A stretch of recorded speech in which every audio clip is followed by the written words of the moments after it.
शेतकरी मित्रांनो, खोडवा पिकाचं व्यवस्थापन करताना 4-5 गोष्टी महत्त्वाच्या लक्षात ठेवायच्या आहेत. त्यामध्ये खोडकी बरोबर ग्राउंड लेवलला थासलून घेणं, जास्त मोठी खोडकी वर आली असतील तर ग्राउंड लेवलला थासलून घेणं, पाचट कुट्टी करणं, पाचट कुट्टी करून सरीच्या मध्ये दाबणं, मध्ये दाबून बगला चिरणं. बघा, ह्या बाजून बगला चिरलेत, ह्या बाजून माती टाकले, ह्या बाजून माती टाकल्या, दोन्ही बाजून माती टाकून पाचट खाली काढले आणि मग उसाला पाणी देणं आणि रासायनिक खताचा डोस ज्या बाजूनं बगला चिरलेत त्या बाजूनं आपल्याला रासायनिक खताचा डोस द्यायचा आहे.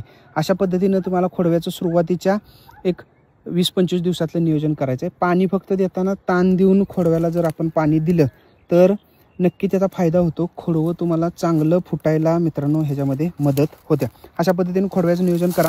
कारखान्याला आता तुमचा ऊस जाणार आहे, ऊस गेल्यानंतर ह्या पद्धतीने नियोजन करायचं आणि पहिलं पाणी दिल्यानंतर खोडव्याला आपल्या गन्ना मास्टर किटची आळवणी करायची. आळवणी करताना इथनं तुम्हाला लाईन दिसत्या खोडक्यांची, तर त्या खोडक्यांच्या ह्याच्यावर आळवणी करायची आणि जर गरवत नसेल भोंडा तर जिथनं बंगला मारल्यात त्या बाजूनं जरी आळवणी केली तरी चालू शकतो. धन्यवाद.